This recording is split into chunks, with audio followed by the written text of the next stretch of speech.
Good morning, everyone, or good afternoon, depending on where you are. I'm so excited that you guys are joining us here. I am Bassie, and I am Black and Sask. My role in the organization is the Director of External Relations. I'm super excited to introduce my co-moderator for today, who is going to be Miss Vivian Atana, my colleague, coworker, and really good friend. Hi, everyone. It's amazing to get the opportunity to speak with you today. As Bassie had mentioned, my name is Vivian Atana, and I serve as Black and Sask's Chief Operating Officer. And today we are so excited to be joined by Carol Lafayette Boy and Dr. Adeola Alubamiji. Before we begin and have our guests introduce themselves, I also want to acknowledge that although we are meeting digitally, I am joining from the traditional lands referred to as Treaty 4 territory. The city of Regina is located on Treaty 4 territory, the original lands of the Cree, Ojibwe, Saulteaux, Dakota, Nakota, Lakota, and on the homeland of the Métis Nation. Today, these lands continue to be a shared territory of many diverse peoples. However, it is important that we recognize that we all have benefits and responsibilities under these agreements. So we acknowledge the harms and the injustices of the past and present, and we also dedicate our efforts to working together in a spirit of collaboration and reconciliation. As we are all treaty people, we respect and honor the treaties made on all territories, and we acknowledge the harms and the mistakes of the past and present. We are committed to moving forward in partnership with Indigenous and First Nations peoples, and and as well as the organization, are committed to turning our thoughts and our intentions to doing better and being better. Awesome. Thank you so much, Vivian. So we are here for the Black in Saskatchewan panel. The Black in series rather, but we're here representing Black in Sask, and Black in Sask is a youth-led non-for-profit based in the province, dedicated to contributing to the holistic growth of the Black community. The Black in Panel series specifically aims to discuss and dissect relevant issues within the Black community with Black community members from all sectors of society. This series allows for representation and illustration of the diverse presence of Black peoples in various fields and their contributions to Canada. We would like to make the point to say that Black culture and Black identity is not a monolith. It includes many cultures, historical practices, and individual experiences. Yeah, which and through those experiences, we are very excited to be, highlighting some amazing ones in today's discussion. This live event is titled Black Women in Saskatchewan History, and it's an opportunity for us to discuss the experiences of Black female professionals, specifically pertaining to women who have made history, or in other words, been the first to accomplish certain feats within the province of Saskatchewan. So, a few housekeeping items before we get started. As our discussion goes on, we will have our wonderful virtual events coordinator, Mwila Munganama, displaying questions on screen in addition to moderating the chat. We ask that you keep in mind, although virtual, this is a community space in which we ask all participants to engage respectfully, as behavior not deemed as such will not be tolerated. Yeah, thank you for that. And as well, this is going to be a really great conversation. So we invite those of you who are able to engage with us by sharing your thoughts in the chat box, as well as also keeping any other questions that might come up for you or comments that you'd like to share with us towards the end of the discussion, as we'll be engaging with the audience at that time. As well, though, if you do have any thoughts or would just like to check in and let us know that you're listening, we really appreciate that. So feel free to tag us on whatever social media profile you're using at Black and Sask. We'd love to hear from you there as well. So yeah, without further ado, I'll pass it back to Bassie to get us rolling here. Perfect. So before we even get started with that, we're going to get an introduction from our wonderful panelists. So we'll start with Carol and then we'll switch it over to Adeola. So is it you want me to introduce like where I was born and all of that? Yeah, absolutely. Just give us Okay. like a brief introduction.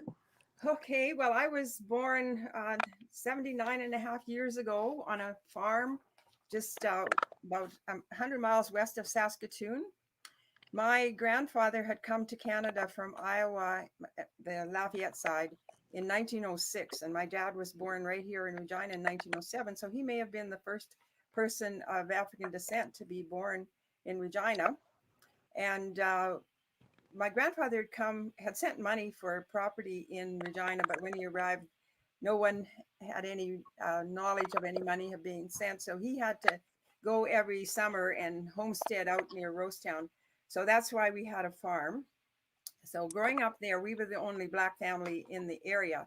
There was another man who had married a Black person, and but we're not sure that people knew that he was considered Black, but I guess he was.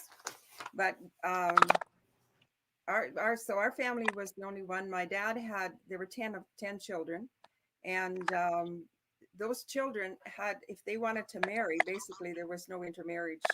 Not it was just, it wasn't a necessary, but I mean, it wasn't a law or anything, but it was just easier to marry someone of color. So my uncles and my aunts, if they wanted to marry someone, they had to basically go to Alberta or go to the Maidstone settlement, the one up in the Eldon district. You might have heard of the Shiloh people.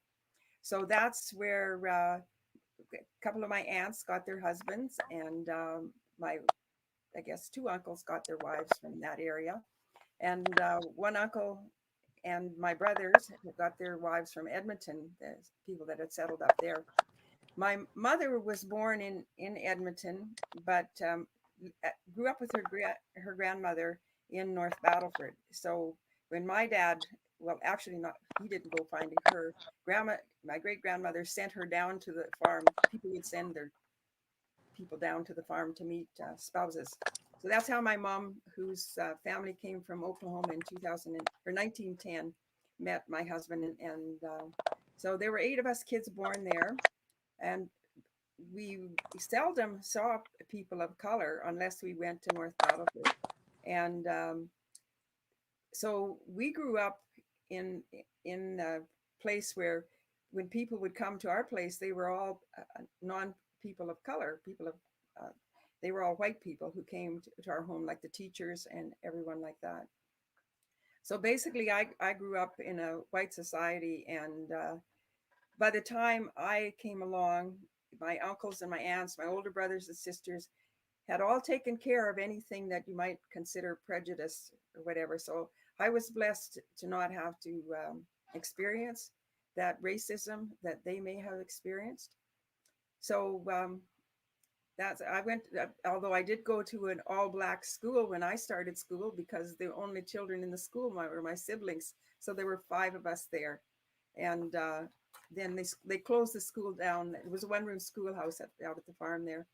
And they closed it down because we were the only children there, and we had to go 7.5 miles to another school. And so that was my grades 3 and 4. And then my next 4 grades were in Rosetown, and then we moved to Regina.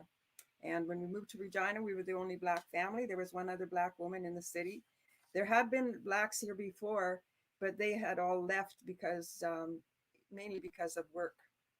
So I think I should stop, because that's me. And I think some of the questions that you will ask will tell you more about me. Thank you. But if you have questions, please ask. Absolutely. No, thank you for sharing. That is a very good tale. Very insightful. Of course. Now, Adiola, back to you. Sorry. Ooh. Hi, I'm Adiola Olubamiji. I go by Dr. Adi. I started in Saskatchewan. I started my Canadian journey in Saskatchewan in 2012. Before that, I was in Europe. I hold a Master's of Science from Tampere University of Technology in Finland. And prior to that, I am a proud Nigerian, born and raised in Nigeria. And that's where I had my Bachelor's of Science. I identify as a Canadian and a Nigerian. My journey into Canada happened in 2011 when I came to get a PhD in Canada. And immediately after I got into Saskatchewan, coming from Finland, it felt like home because there was a lot of similarities between Saskatchewan and where I was coming from in Finland, Tampere. And I just took Saskatchewan as my home. I became Canadian thanks to Saskatchewan. I also got a PhD in biomedical engineering and sponsored by Saskatchewan as well. So pretty much I call myself a Saskatchewan native, even if I wasn't born there.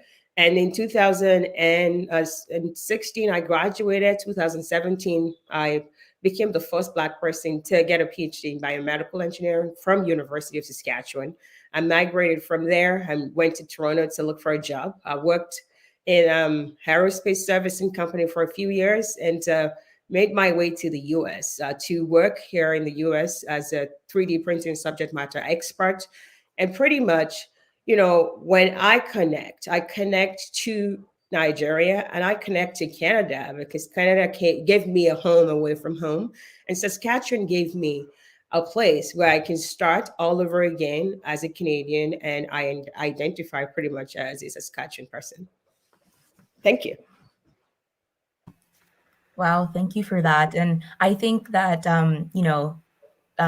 kind of note about Saskatchewan being a place for people to start over or in some ways reinvent themselves rings true for so many people within our community. So that's really exciting to hear that was a major part of your story as well, Dr. Eddy. Thank you.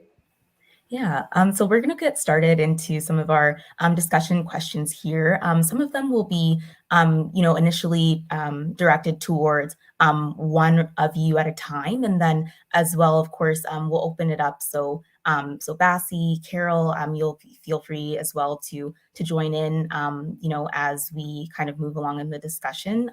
So, depending on who the question is directed to, that person can answer first, and then we'll have everyone else feel free to join in as we move along. So this first question will direct towards Carol here.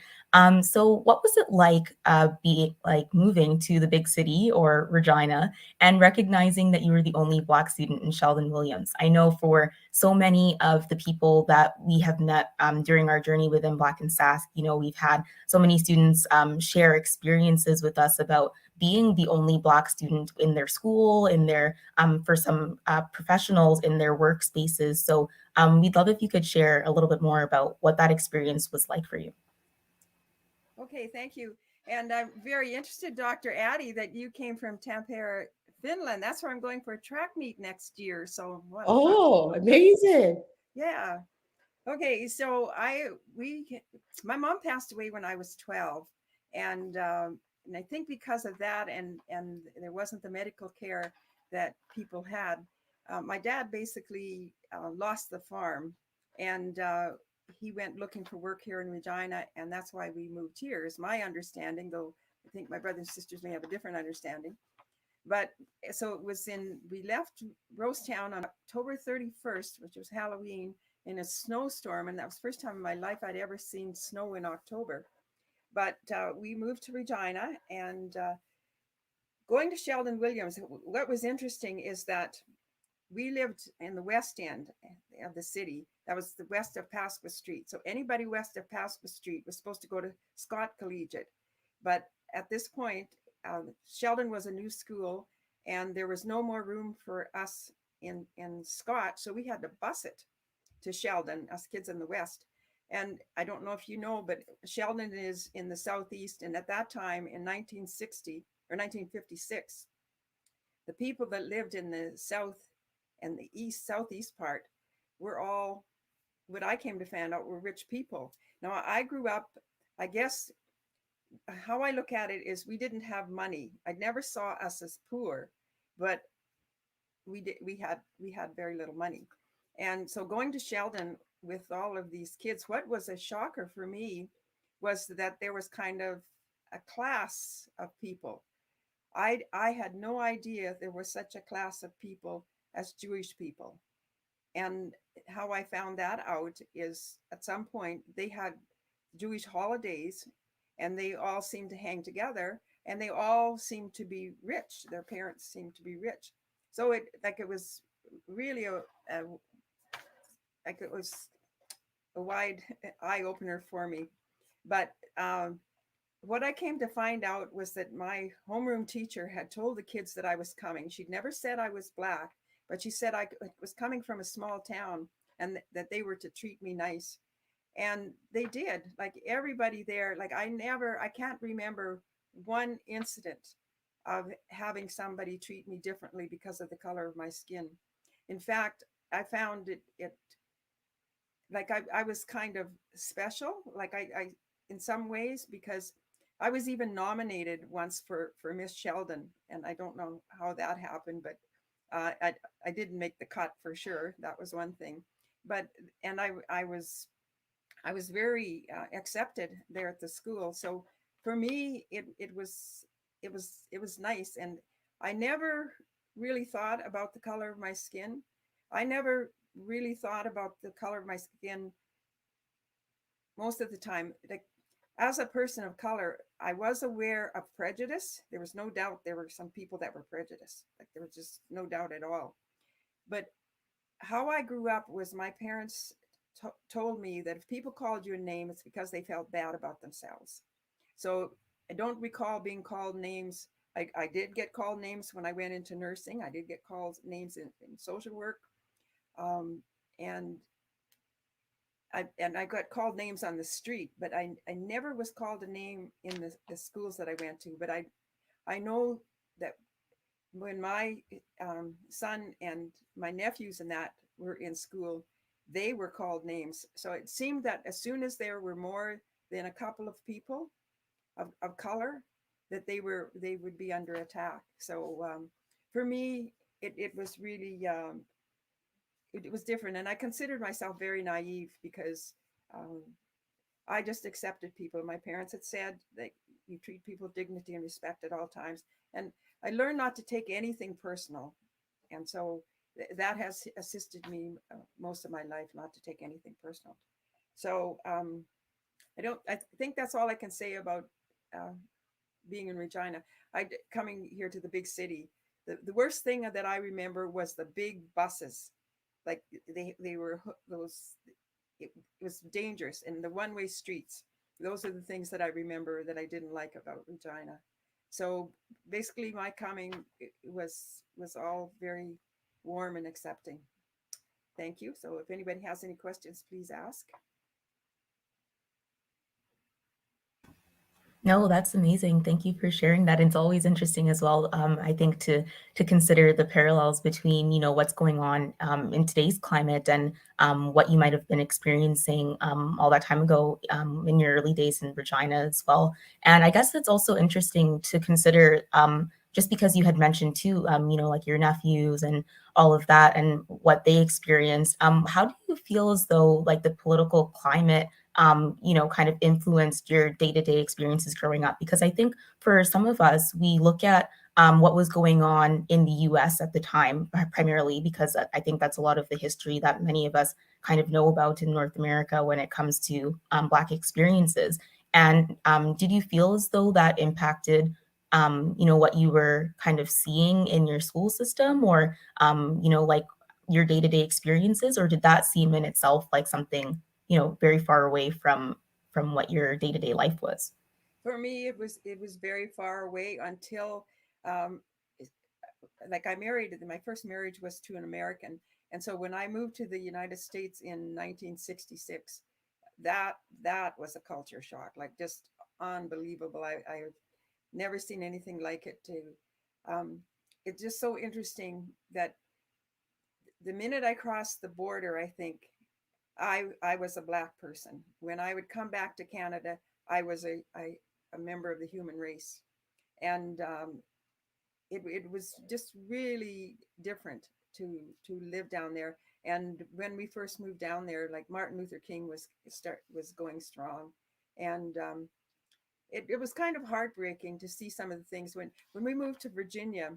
They still had the miscegenation law where Blacks couldn't marry whites, and that just blew my mind. I mean, my at that point in time, my brother and sister had married white people. My uncle had, and I mean that's all that we knew basically. Um, and so it was just the strangest thing to be there in the United States, and especially in Virginia. It was just a real culture shock. So, any other questions? Or did I answer your question? No, you definitely answered my question, and I think just even on the aspect of culture shock as well, maybe we'll pass it off to Bassi because I know you have some things to kind of share and in that regard as well for all of our panelists. Absolutely. Sorry, my Wi-Fi is being funky, but that's okay. Yeah, no, I think it's super interesting just looking at even what you had spoken about noticing the difference between your experience in high school versus like your like nephews and like your sons and whatnot. So I think that's like super interesting that you mentioned once there starts being more than just a few or more than just a couple exceptions and how that varies. Because yeah, that's like pretty similar to what we've heard in terms of experiences for like when Black and Sask is having consultations and things of the like. Dr. Adiola, did you have like anything to add on that experience? Or I don't know, I don't want to put you on the spot, but I just like to hear your opinions on that as well. Yeah, I do. So when I came to Saskatchewan, I had moved from Finland. Finland had its racism issues way more than Canada in any way, shape, or form. But when I started in Saskatchewan, I was very happy to be in an English speaking environment again and to see a few people who look like me.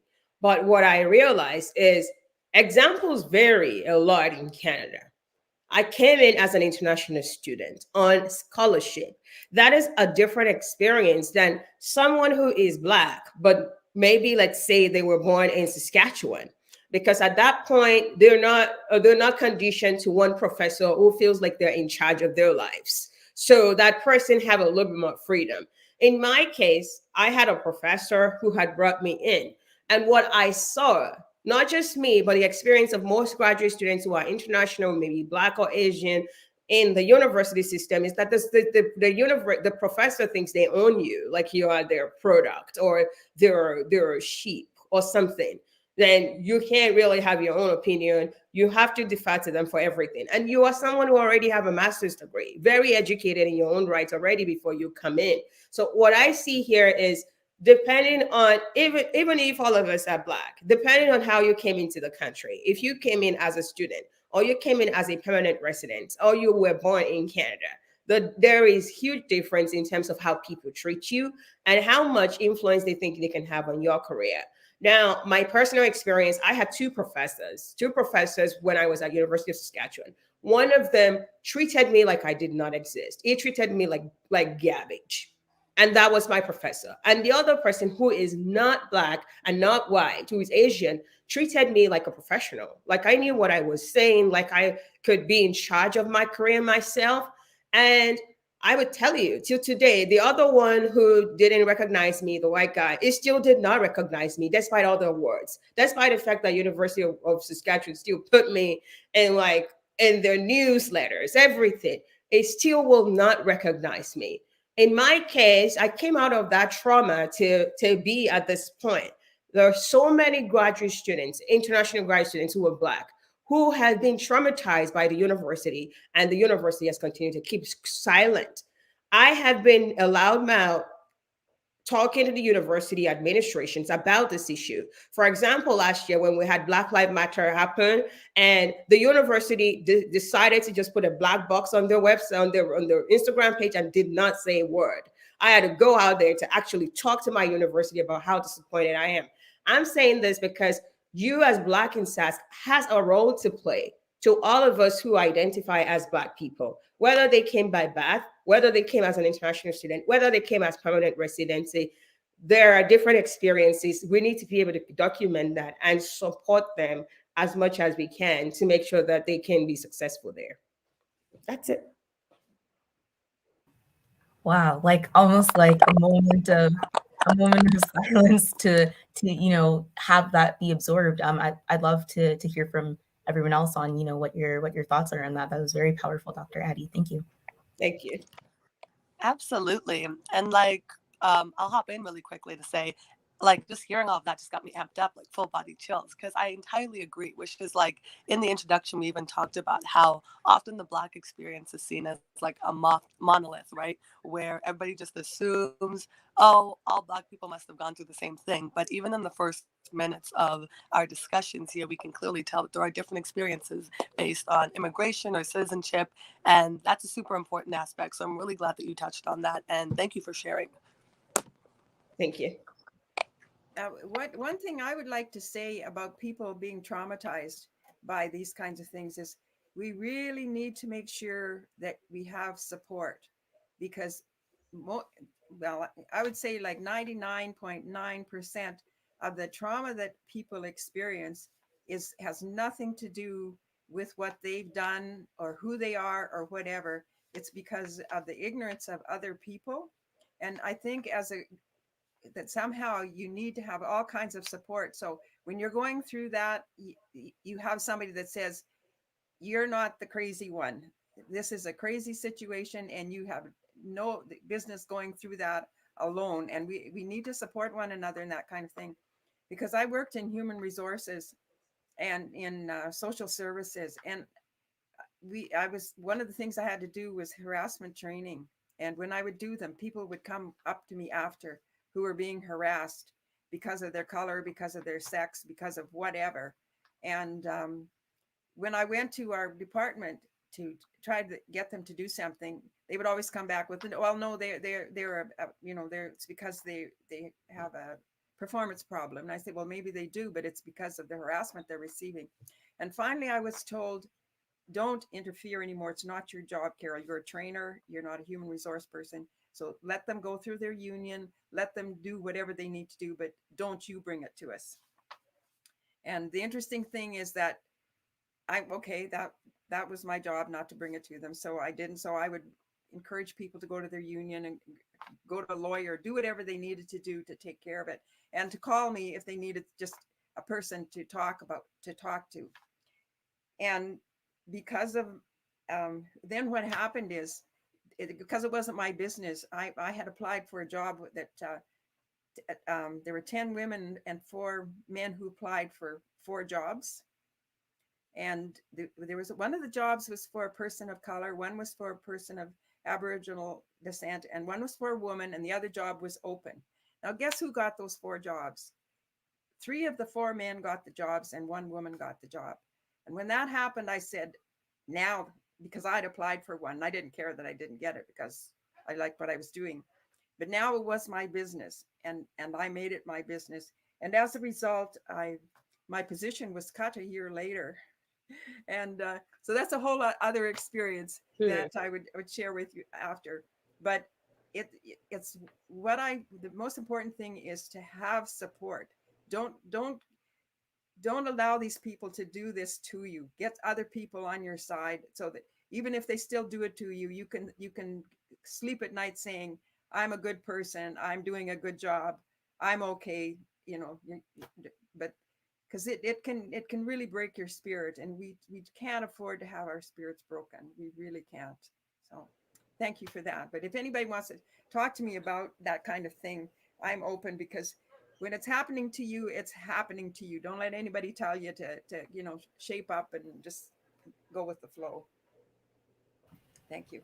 No, thank you. And as like you both have kind of touched on in different ways, that sense of community, and also the responsibility of community agencies and organizations to create spaces where that support can be given is so important. But I know from both of your personal histories, Dr. Addie, it's been amazing to hear about the work that you've been doing with the STEM Hub Foundation, and as well, Carol, through your different mentorships as well. I'd love to hear more about what the role of being a mentee or a mentor has played in your life in regards to, being able to keep motivated during those moments. Because, from, Dr. Addie's experience talking about feeling, isolated or targeted sometimes in these professional spaces, especially when you're out here trying to get your PhD and you feel, all of this pressure from your supervisors, and then Carol navigating these different professional spaces as well. If you could, each of you feel free to share a little bit more about what mentorship or being a mentee under a mentor that's been really influential for you, what that has done for your experiences. Well, I can go first. I mentor people. So anything mentorship, I really love talking about it. First of all, I think there are 2 things there. I think there is a mentor, there is a sponsor, and there's a role model. So there are 3 things. And I think we need the 3 of them. First of all, it's hard to be what you can't see, right? For me, when I started biomedical, and everybody in our community don't know what is that, right? So every time, I remember back in Saskatchewan, if people ask me, what are you taking? And then I say biomedical. People just wonder, what is that? And then I have to explain myself over and over again. And that led at some point to me thinking, am I doing the right thing? Should I just cross over to chemical engineering or mechanical and just get a degree in something that was common? But I knew that biomedical was the next big thing. I knew it was necessary. I knew this was going somewhere. I was stuck in that despite not seeing someone who looked like me do that. Right. But I feel like I'm saying this because a lot of us are sitting in roles that are new. I'm sitting in a role. 3D printing is very new. It's a new technology. If people can't see you, then they can't be inspired to study that. So even if I didn't have a role model or somebody to look up to say somebody did that, I should do it too. I should try to keep moving forward, even if it's hard. So I want to admonish you. If you feel like your career is going well, if you feel like you're in a state where somebody can look up to you, that you should try to help us put yourself out there a little bit. Even if you don't want to be a mentor, be a role model, be there so that somebody else can say, because you did it, they too want to try to do that. We need more of that, especially in the Black community. If all we are seeing are footballers and artists, then how do we want to get scientists? If people don't see more scientists, then Black people don't want to do science, right? So if you're on this call, you're listening to me, you think you're doing something great, you're an entrepreneur, you're a scientist, whatever you are that you're proud of, let people know. Maybe a young kid, maybe even an adult can get inspired to be you. Now, I want to touch a bit on mentorship. I think in grad school, our professors are mentors. In my case, I was lucky to have two professors. Even if one didn't like me, the other one loved me. It felt like I was doing the right thing. It gave me autonomy. He praised me all the time. He criticized me when he had to, but he provided enough support for me to know I'm on the right path and provided me with all the tools I needed. I think we all need leaders like that, mentors, real mentors who are interested in our career, who wants to ask us questions about what's your 5-year goal? Where are you trying to go? And help us as we try to navigate those questions to find answers. In my career right now, I feel like after I graduated from University of Saskatchewan, I put a 5-year plan together. And each year, I needed a mentor. I needed a mentor to help me cross the hump to the next one. If I did not have my last mentor, Lisa Farrell, in my life, I will not be a director in anything. I always pick a mentor who is where I wanted to go. At that point, when I met this lady, she was a director, she had a PhD. Everything I had, she had, and she was a director. So I chose a mentor who is where I want to go. And my advice to you on here today is find a mentor, but don't choose a mentor that is 50 years ahead of you. You need a mentor who is just right ahead of you, or 5 years ahead of you, 3 years ahead of you, because that way they can contribute directly into helping you get to your next level. If that mentor is still far off, they would advise you, but the advice may not be applicable immediately. So having a mentor with something they're doing is related, or you can use it next year, or you can use it in 2 years, has been very instrumental to my climbing my career ladder really, really fast. And now on sponsors. I have sponsors. I love sponsors. I think sponsors had the blessings to advance our careers. And mentors will help you with what skills you should get, how you should navigate. Sponsors promote you at the table.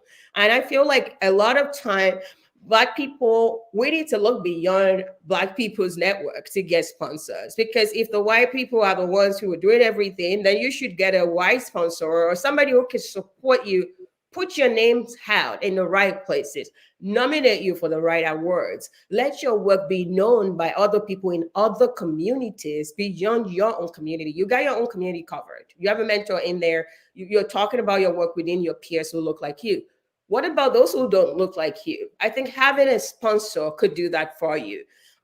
In my career, I've always converted my mentors to my sponsors. So usually my mentors play two roles. They play the role of mentors and sponsors. So you could convert your mentors to sponsors who advocate for you, who speak for you at big tables, who helps you with the next stage in your career and make your work known. But we all should think about having those three. Who do I inspire to be, like I aspire to be, or who I want to be next? Who is that person I'm looking up to? Even if they're not participating, I have them to look up to. Who is supporting me back to back? That's my mentor. Am I meeting up with them monthly? I'm learning new things. I'm sharing my work with them, sort of accountability partner.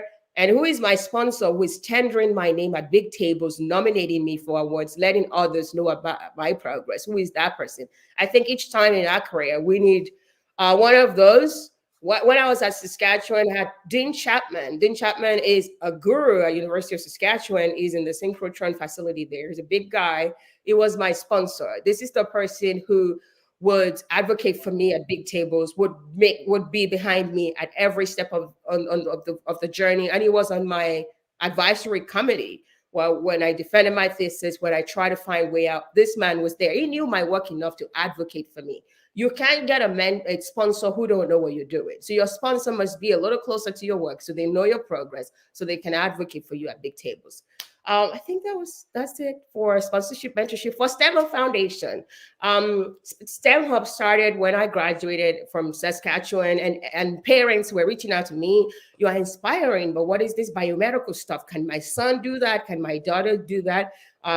I founded STEM Hub with 3-4 other scientists and engineers, and we wanted to just give back to the Black community in Canada and help us grow more STEM champions. And in the last 4 years that we've started, we have touched over 5,000 lives through STEM Hub. And I'm so proud of, just seeing younger people coming into STEM Hub's programs.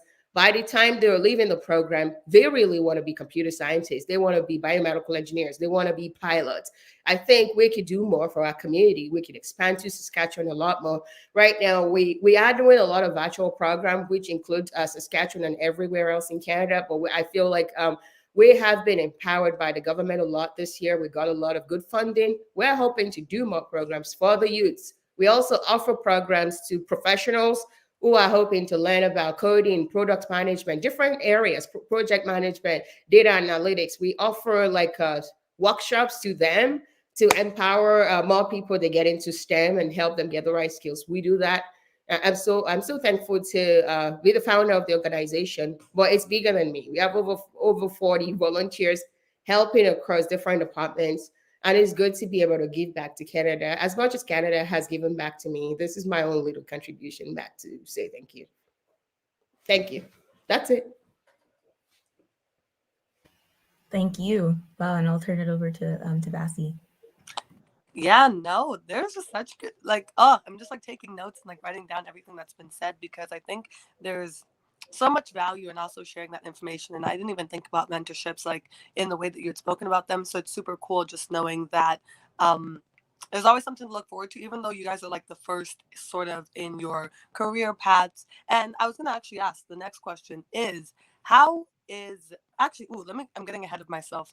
Too many questions all at once.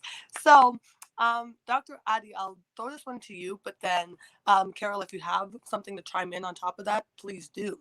So Dr. Adi, speaking of your immigration experience and just sort of the struggle that comes along with that, I want to know what inspired you to choose medicine as your go-to, seeing as you were talking about how you were the first kind of in that and getting the mentality and the motivation to do so. So it's kind of a very open-ended question, but you just go for it. Go for it. I can specify if you want me to, because that was very generic. Okay. I've spoken about this a lot about when as a kid, my dad is from a poor home. We didn't have any, but my dad's cousin was a professor of nuclear physics, and I was inspired by that. So I wanted to be like him. Then my dad had another cousin who was a clinical professor, who was a professor of medicine. They were both living in the US. And at some point, I wanted to combine both. I wanted to combine physics and medicine together, and because I both of them inspired me.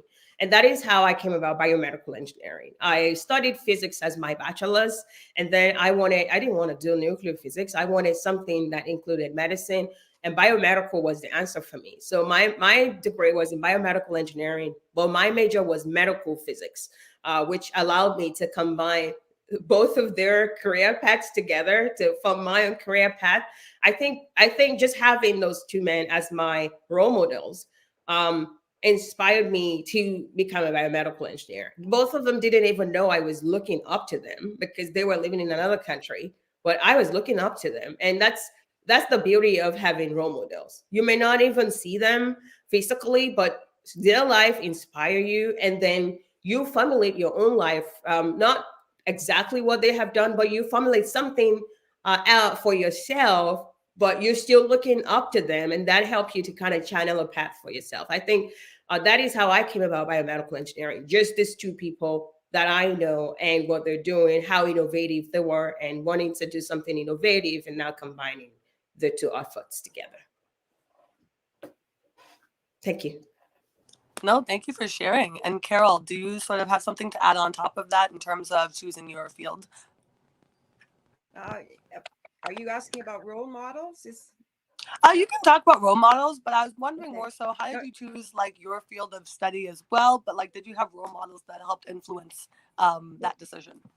No, when I graduated from high school, I never really thought about university because that cost money.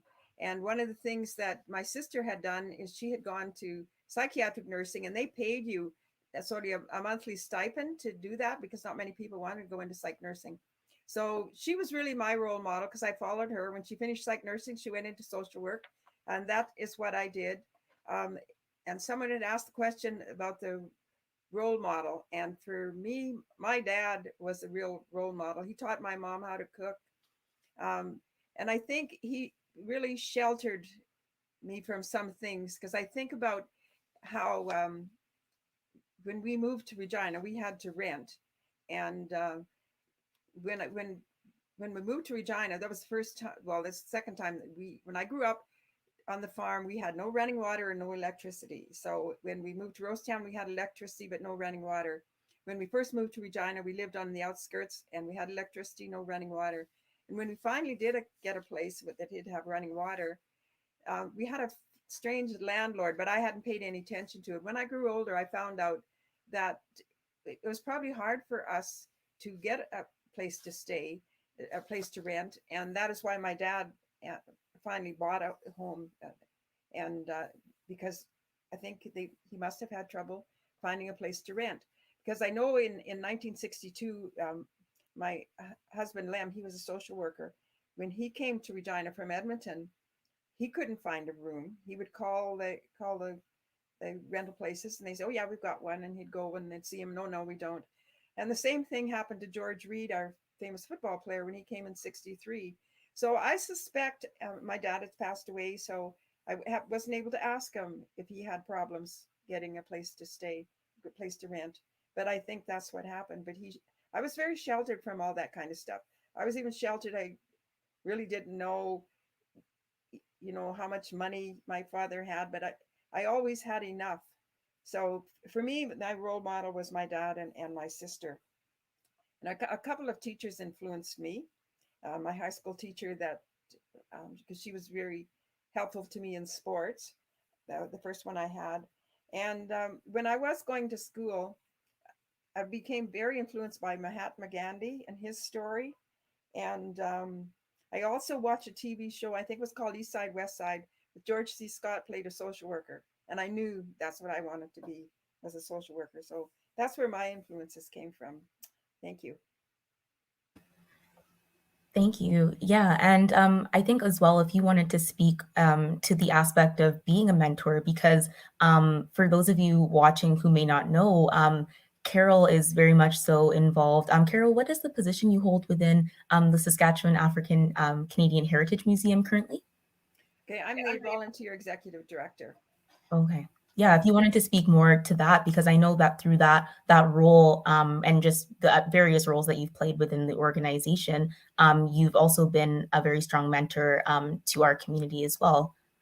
I guess I haven't really seen myself as a mentor, but more of a support person, because I'm there, like if you need to talk about what you're going through, because for me, I was, after I retired from social work, I had worked for social services for 33 years, and the last few years had been with corrections, the juvenile young offender system.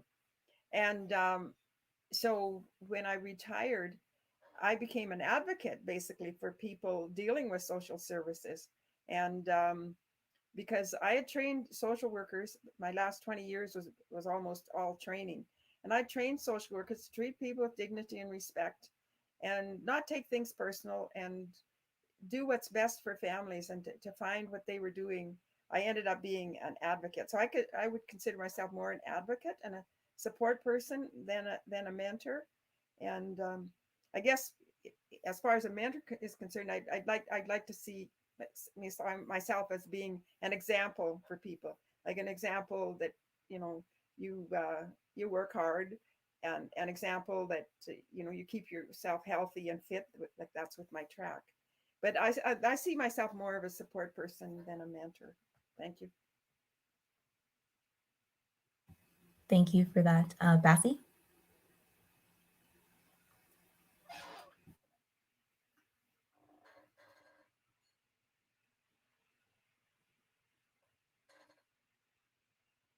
Did we lose somebody? Oh, yes, I think she might just be having some technical difficulties, so she'll be back with us in a moment. But thank you both for sharing that information as well regarding your experiences with mentorship and how that's influenced your journey so far. So I guess what we'll go to next as well is in those spaces we've talked about different feelings and different I guess circumstances that made you feel as though you belonged, and what some of the criteria I suppose were from people who made you feel supported and helped build you up. So if you had to kind of speak to more of the mentality that you've kind of adopted and what some of those values were that have gotten you each to the points that at which you're at in your careers and in your personal lives, what are some of those core beliefs or values that you've held true to yourself that have allowed you to get to where you are? We can start with Dr. Addie. Well, I'm trying to find some of my core beliefs because I believe so many different things. I think one of the things that have helped me a lot is to know that on the side of God, everybody's equal. So I believe that this person is not better than me because they're a different color. And also, I think not growing up here helped me a little bit because back home, there was no racism. Everybody was Black. So I didn't have to feel like, oh, I've known this all my life. So all my life, everybody has just been equal. We've all gone to school, compete for scholarships, get them when we could. So I believe everybody is equal in the sight of God. So no matter what anybody is saying, I just always believe that we're both equal or everybody's equal. Now, other things that I have held tight to my chest, especially in terms of belief, is that, you know, apart from us being all equal, yeah, smartness is not a thing of race, right? Like the fact that you're another color does not mean you're smarter. So knowing that has just continued to help me that I could be smarter and that person could be smarter depending on how much hard work we put in and how much effort we put in to learn something. Or sometimes natural abilities just happen to anyone. Somebody's IQ may be higher than the other person, and this has to do with their IQ naturally. But I could work hard. I could put in more time to learn that same thing if I want to. So just knowing that I could do smart work, I could do hard work, and they could both help me get to my next level has been core to my beliefs. The other thing is I'm a very organized person. I believe in having a plan. So all my life, everywhere I go, there is always a plan. There's a 5-year plan. There's an 18-month plan. There's a 3-month plan. And yeah, they are subject to change, but just having plans, it not only helped me personally, it helps me connect with mentors because with my plan in my hand, I'm able to find the right people who can contribute to that plan so that I can get to my next level. I believe this has tremendously been helpful for me in terms of how everything has been structured for me. When is it time to move? When is it time to get help? When is it time to publish a paper? When is it time to find a job? I feel like just having a plan helps me know how much money will I need. Can I afford that right now? Do I need to go get a job partially to be able to afford that? Do I need a mentor? Who should I be looking at for? Just having a plan. I hold it dear to my heart. I think everybody who feels like they are going somewhere should have some understanding of what a plan should look like. And this has been some of the things that I have done over the years that I still do today that have helped me to continue to kind of thrive. Well, I think that's all for belief. Yeah. Okay, and I guess what for me, like I've lived probably 4 times longer than most of you here. So for me, the one core belief is that you treat people with dignity and respect at all times, no matter what. Um, for our family, we were taught you do unto others as you would have them do unto you. And I agree with Dr. Addie that God made us all and we are all equal. And that is the whole issue, I think, is equality. Until equality is seen by everyone, like Black lives will not matter until all lives matter because we're all equal. Um, so for me, I was so blessed to grow up not having to think about myself as being different, that I was just as equal as anyone else. And anyone that thought I wasn't equal, well, that was their problem, because it was probably because they were ignorant or had learned some bad things from their parents or whatever. So I've always been able to not take offense about anything anybody does. I find that what some people do is very offensive, but I don't take that on personally. And I think keeping a sense of humor around ignorant people is really important, because there are a lot of ignorant people out there. Some are ignorant because that's kind of what they learned and they never really think about it. Because I can think of some incidents where people said things that were really quite ignorant, but they didn't mean it. But there are other times when they did mean it, and that's a different kind of ignorance to me. Um, just treating people with dignity and respect is the big thing for me, and doing unto others as you'd have them do unto you are what I feel are really important. Thank you.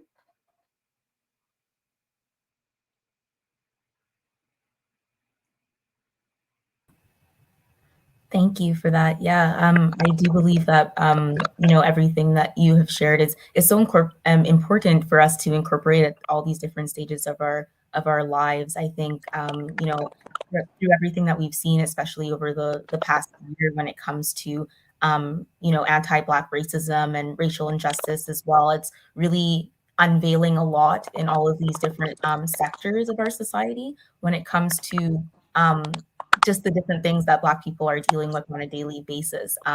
And a lot of the way in which we present ourselves in the world and how we get through that does have a lot to do with our beliefs and how we hold each other up. So I think when it comes to looking at Black women in Saskatchewan history, for a lot of viewers, and I think this is also true for Bassie and myself, learning from those who have gone before us in different ways is important in terms of career goals and all of those things. But a lot of what's not talked about as much are those core beliefs and those things that you say to yourself at the end of the day that keep you motivated when the cameras are off and you're not, showing your public face. So thank you so much for going into that a little bit more.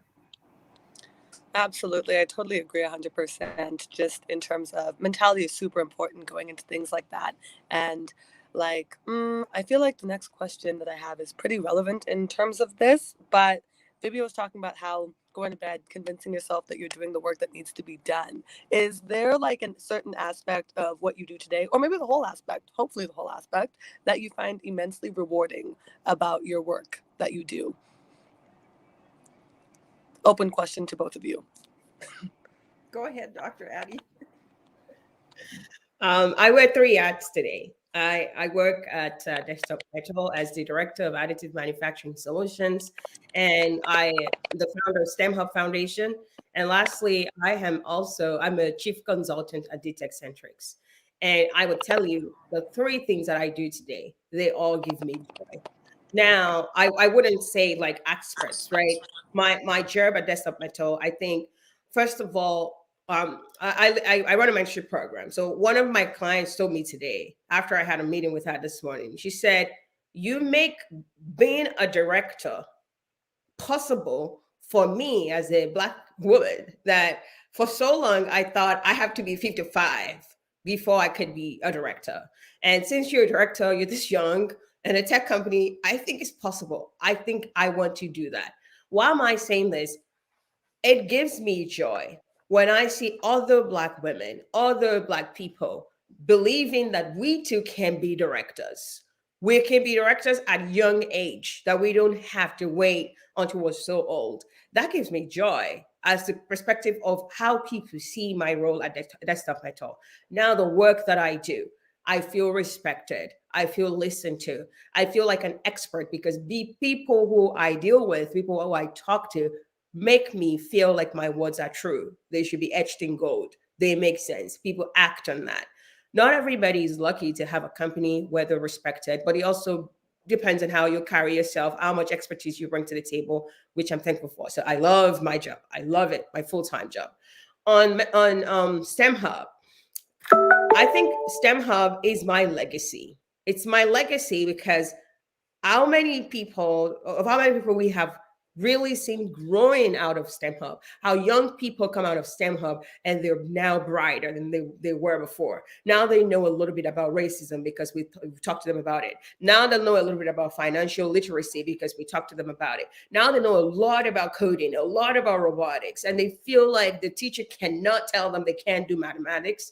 Even if you try to convince them they should go to college, they want to go to university because they know they can do it.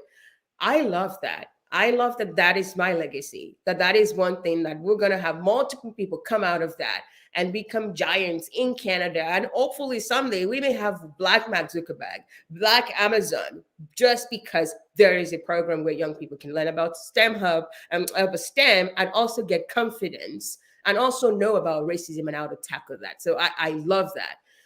The mentorship program that I run this year alone, we have gotten people win new jobs over $22 million. And I feel like if that's what I have given to Black community in the US and Canada, I think I've done well. If I have been able to take multiple Black people out of less than six figures to six figures to high six figures to 300,000 and up, I think I have done something for our community. Everything I put my mind on or my hand on, the first question I ask myself is, if my daughter or my son hears that I did that, how will they feel? And every day I go to work knowing fully well that everything I am working on right now, when I have children, they would be proud of what their mother has done.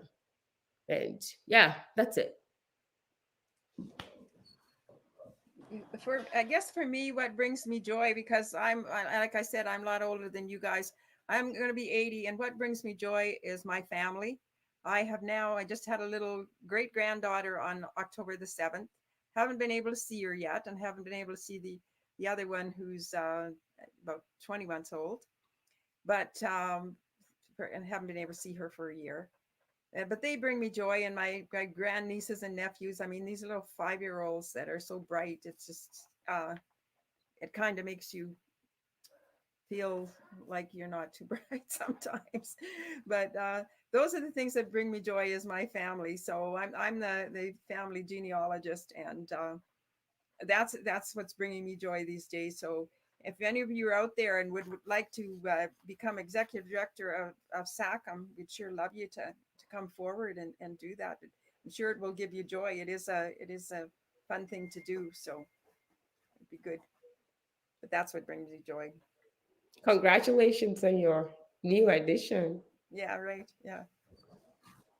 She weighed 8 pounds. Oh, that's amazing. Yeah. So I think now, Bassie, unless there's anything else that you just wanted to touch on, but I'll let you add in that respect, and then we'll move over to audience questions. Absolutely. There's the one question that I always love asking. Let me just see right here, because I think everybody kind of answered it already. But essentially, what do you think the 8-year-old version of yourself would love the most about you currently? If that makes sense? Yeah, like the younger version of yourself. And do you have advice for that younger version of yourself as well?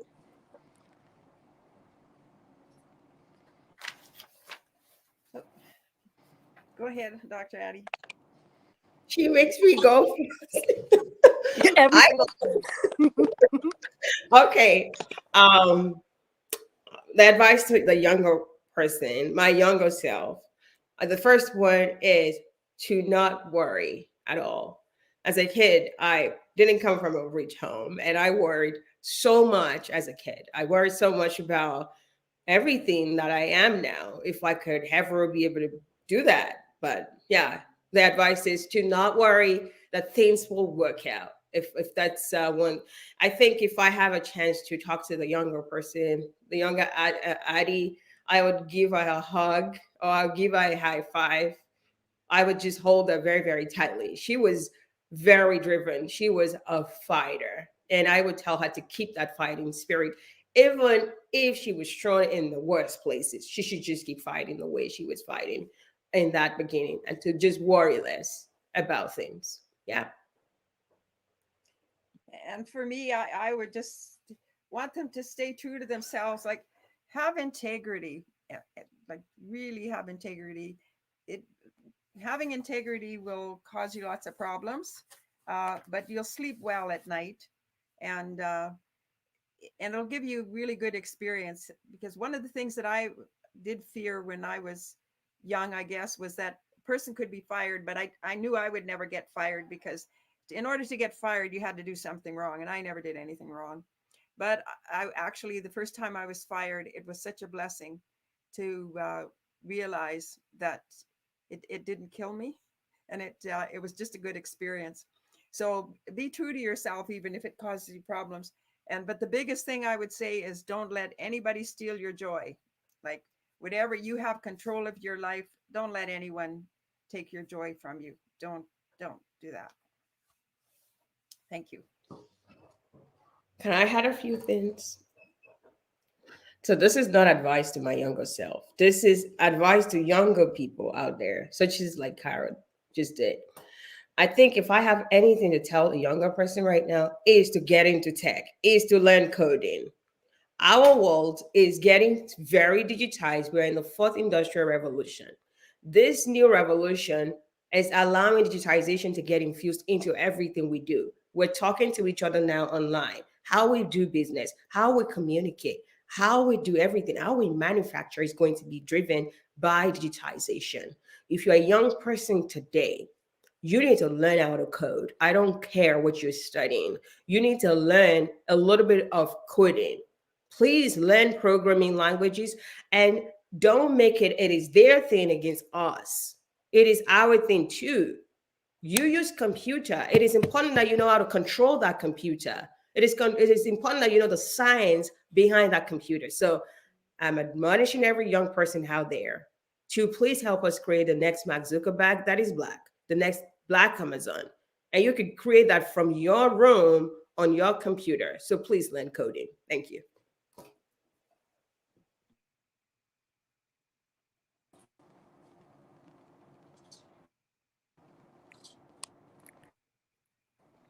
No, awesome. That's amazing. I honestly have been looking into coding. It seems like a very daunting thing. It really does.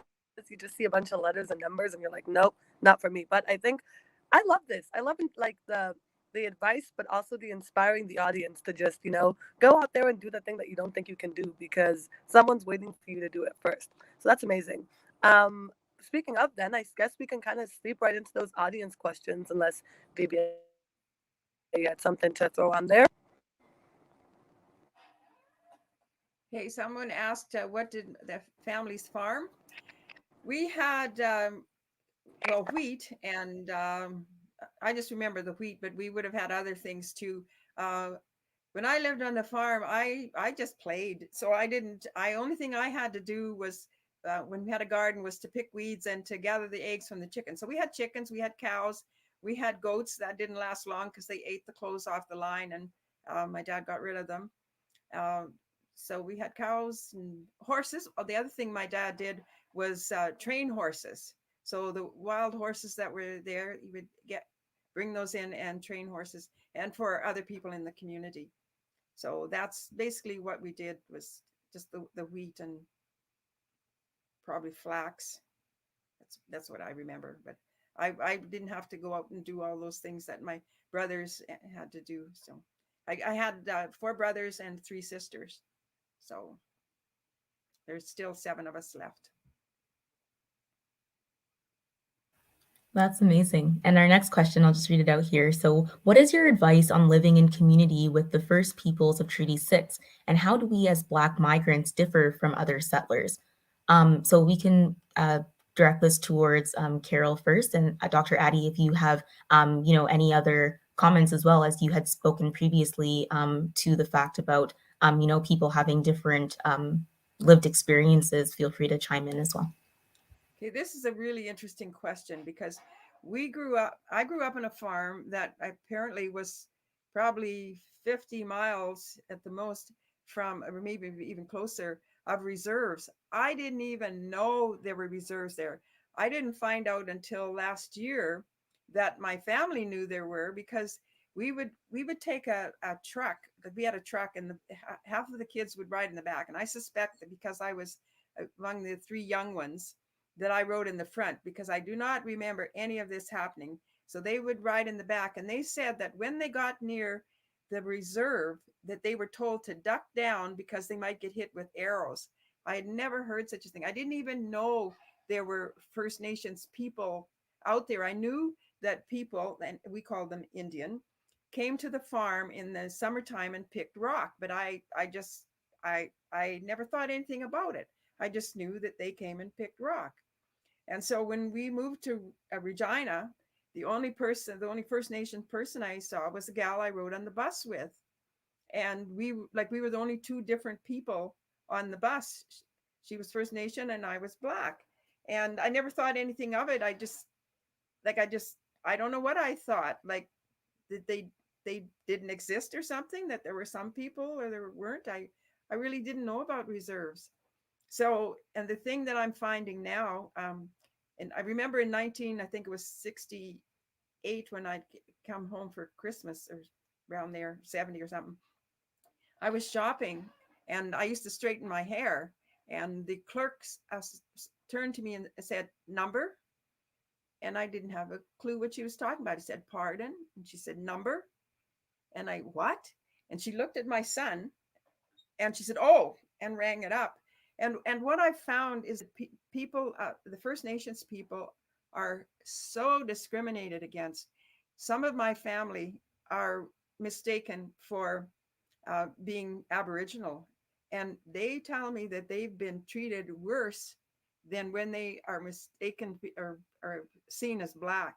Like, the stories I've heard are just heart-wrenching, that how they were treated because they were thought they were First Nations. So for me in Saskatchewan, our First Nations people are just treated very badly, very badly. Thank you.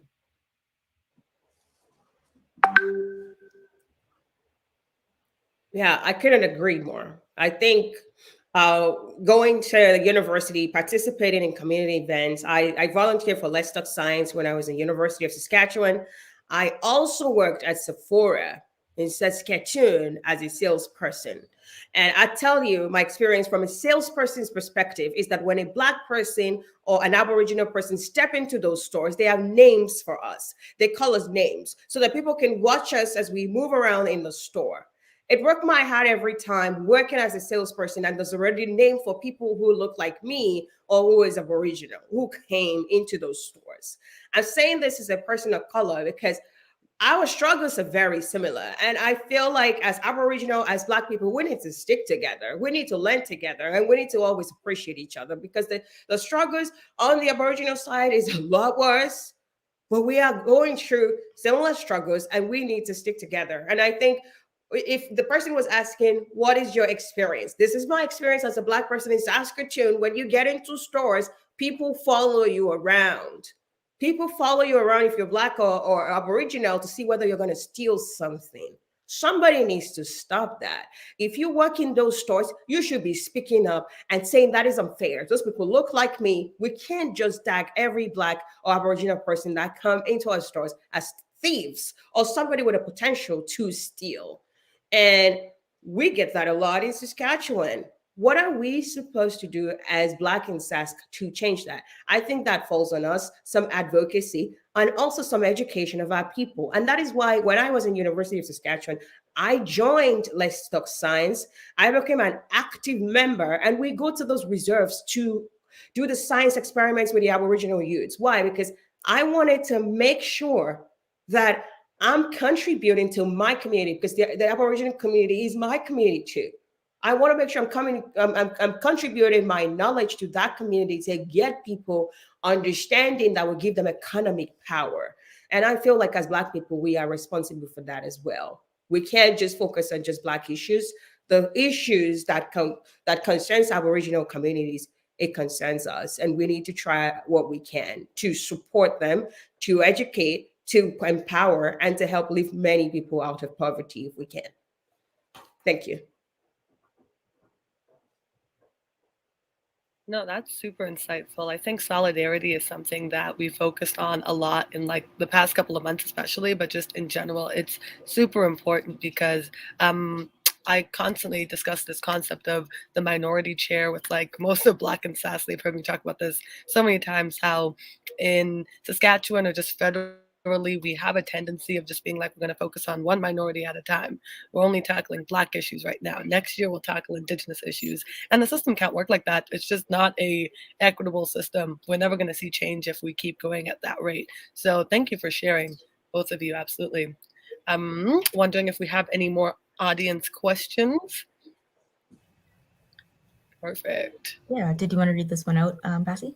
Absolutely. So Dr. Addy, please, can you tell us how you're able to deal with racial biases and still make it to this point, especially when you are the only person of color on your team?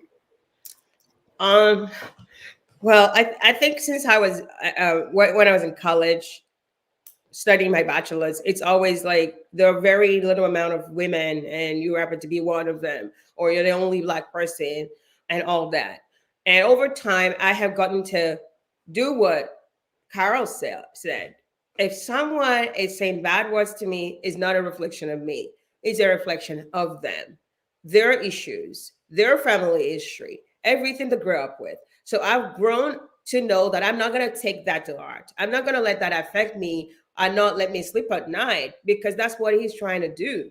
And that's not a reflection of me. It's a reflection of them. And when I told you I have a professor at University of Saskatchewan that was like that, I told the school, and now I'm a little more powerful. I told the school everything, right? I wanted them to actually get him to stop, because I could do that now. And all I have dealt with it is that just is their problem. It's not mine. They're racist because they were raised like that. They have family issues. Anybody who is happy is not going to do that. This person is to get their happiness together. It's not on me. It's on them. Now, sometimes these people actually stand in your way. They stand in your way of moving to the next level. And that is why when you work in a place, you can't have one advocate. You can't just talk to your manager and that's it. You need to actually have a lot of people on your side. How many people know about the projects you're working on? How many people know about the contributions you're making on that project? How many people knows the skills you bring to the table? Because if it happens that your manager is the racist person, there should be 5 other people who could attest to your credibility, your expertise, and actually your ad work. And that cannot be just your manager. And that's why I always try to make sure everything I'm doing is not only visible to one person, but it's visible to multiple people, so that people can attest to who I am. If there is one person on the team who is reporting or who is saying you're not good, there are 5 other people who will say, you're good, you're doing everything, you are excellent. So I try to advocate for myself by advertising my work, by also advertising my progress and my milestones coverage. So multiple people can attest to my expertise, my integrity, and the kind of person I am. And I think one more point there is that I say this, and this has really been instrumental to my career. So if a job requires these 2 skills, I usually bring 4 to the table, which is a shame. And this is what Black people used to do all the time. For us to get credit for anything, we need to be 2 times or 3 times smarter than everybody else. And we cannot but do that.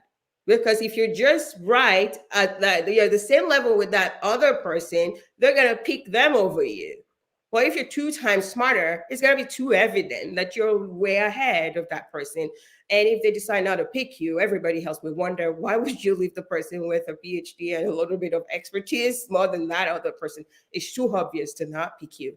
That is how I have dealt with people trying to sideline me, overlook me, because yeah, you can't overlook me with all these packages. You can't overlook me with multiple national awards that came because of my work.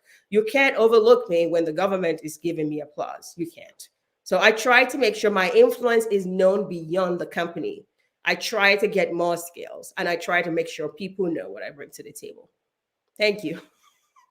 Yeah, I'm think getting a little bit emotional.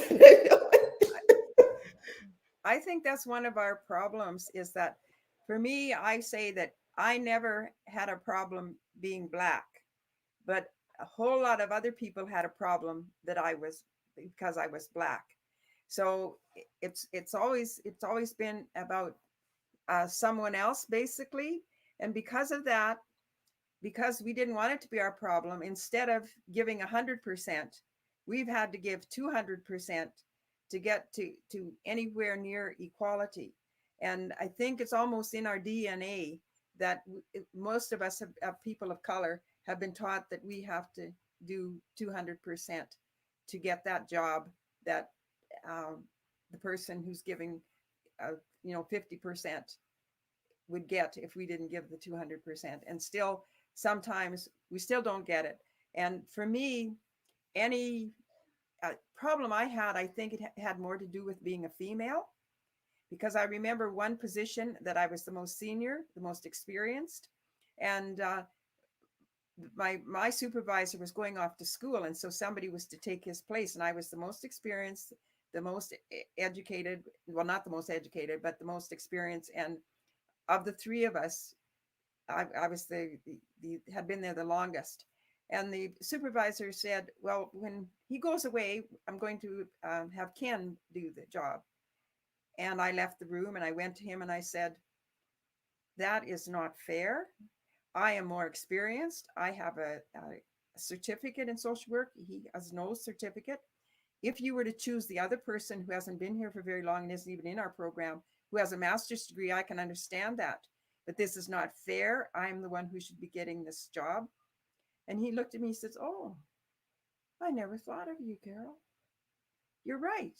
You should be the one. And I did get the position. But that's the kind of thing that happens, I think, with a lot of women. They're just not thought of.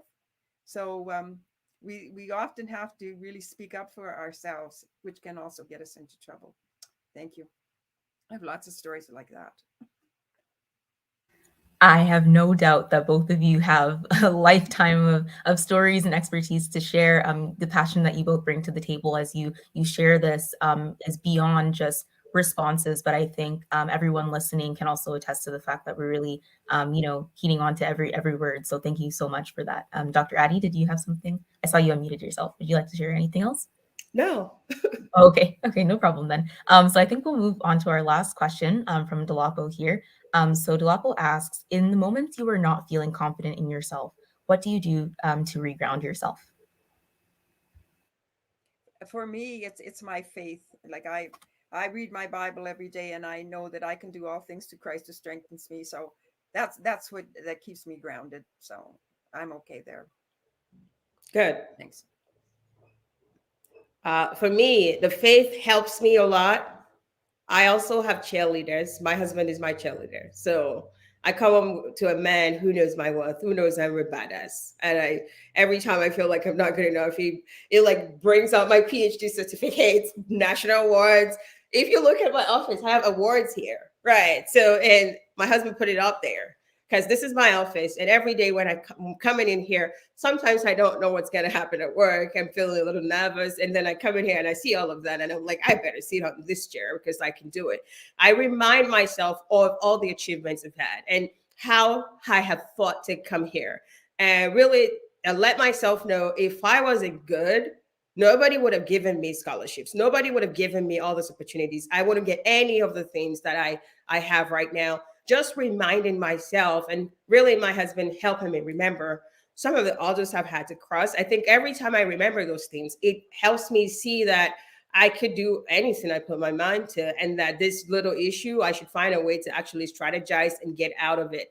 I also have a good mentor. So every time things get a little tough, I go to my mentor, and it doesn't remind me. My husband reminds me how good I am. My mentor helps me figure out how to move past that situation that is making me feel like I'm not good enough. So I think getting the right support system is key here. Just getting those people who, when you can fall back to when things are bad. Maybe it's your Bible or praying to God, and maybe it's people around you. I think just surrounding ourselves with people who knows our worth. It's very critical. The last thing I do is I meditate. When I feel like I'm really tense right now, I'm stressed, I'm really nervous, I just take some moment and just detach from everything. I do some little self-care, and then I meditate to focus, to get grounded, and to help me kind of, get back to a point where I can probably get up a little bit and do that a bit to just focus again and to get myself out. And I read books, right? It's very critical for all of us to have some reading. What are you reading? Well, what is that doing? And maybe you have a community of girls. I don't keep communities, but I have a few girls that we have similar goals, right? So, and we are in similar shoes. So when I'm falling down, maybe I feel like somebody said a bad word, or they feel like my work is not good enough. They help me understand that this is not just me. Everybody else is going through that because of the fact that we're young, we're Black, we're in a situation where it's not expected of us to be in. So we're gonna get this. So having the right people to talk to all through has been really helpful, and really being able to really get back into that meditation where I talk to myself and really get myself grounded has been really helpful in terms of losing confidence. And Dolapo, I know you. You're badass. Yeah. Don't let anybody tell you otherwise. Absolutely. No, these are all great answers. Ooh, tonight I'm gonna go home and I'm gonna have absolute knowledge of like just ready to go, powered up, amped. I hope the audience feels the same way too. Um, Unfortunately, I personally have to head out, but this has been an amazing little session that we've had here. I'm very much so looking forward to just following you guys as you guys keep going and doing your thing. Goodbye for now, but Vibia is gonna take us out and just do a nice little conclusion. Wow, am I okay? Conclusion for us. So thank you guys. It was amazing being here, and I will see you guys. Thank you. Thank you so much, Bassie. And yes, amazing, insights from the both of you as well. I think that when it comes to feeling confident in those situations, well, in any situation that you're faced with, both of what you've shared has been just awesome as well. And yes, Dolapo, I hope you recorded that note that Dr. Addy just endorsed and sponsored you on, and save that for future reference. So yeah, it's just been great to hear from both of you. As we kind of close today, how can guests connect with each of you and find out more about the work you do, the communities that you're involved with, and just stay in touch with you both professionally moving forward? For me, they can find me if you go to sacm.org. I respond to the contact at sacm.org. I think for me, you can connect with me on social media. On Instagram, I am at Dr. Olubamiji, Dr. Olubamiji. On Twitter, same ID, Dr. Olubamiji, Dr. Olubamiji. On Facebook, Adiola Olubamiji. On LinkedIn, Adiola Olubamiji on there. Find me anywhere, or you can send an email to info@dtechcentrics.com or ade.ola@stemhubfoundation.com. Anywhere you can find me, just connect. I'll be happy to talk to you. Amazing. Thank you both. It's also very cool to have you both in the same space, especially seeing how accessible you've made yourself to our community with your knowledge and your experiences. So we really do value both of you making yourselves available for our discussion today. Black in Sask is also grateful to our community members whose support makes it possible for our organization to offer free and affordable activities such as this online panel. So if you are listening and you like this kind of content, feel free to keep an eye on our social medias. We're at Black in Sask for updates about the upcoming series that we'll be putting on, as well as everything related to Black in Sask. When it comes to following these amazing history makers, this is not the end of the road by any means, as you probably picked up from all the insights both of these amazing women have shared. So there's still a lot to come. I truly have faith in that. So we'll continue to follow along on both of your journeys. And again, thank you so much for contributing to our discussion today. We really appreciate your time. Can I ask a question? Yes, for sure. Yeah, there's two people on the line. Cynthia, is that my cousin? And Delapo, are you my former track mate? I think we'll comment on that in the chat here. I think Okay. Delapo had mentioned a little bit earlier that that Carol, you are amazing. When I used to do track, you gave me rides when my okay. parents couldn't pick me That up. was you. All right. Yeah. How are you? Good to see you there. Your picture. Yes. So yeah, your family are making themselves known in the chat here, Carol. So Yeah. Okay. Great. yeah, Thanks. that's awesome. Yeah. So any other closing remarks before we head off here? No, Well, I just want to say, like, Carol, you're inspiring for all of us. Thank you for leading the way for us. And if you need any suggestions about temporary, I'll be happy to give you some and maybe connect you to a few Black people over there. Okay. Thanks. You're welcome. Okay. Thank you so much, everyone, for joining us. We'll talk to you all soon, and stay blessed, everyone. Thank you.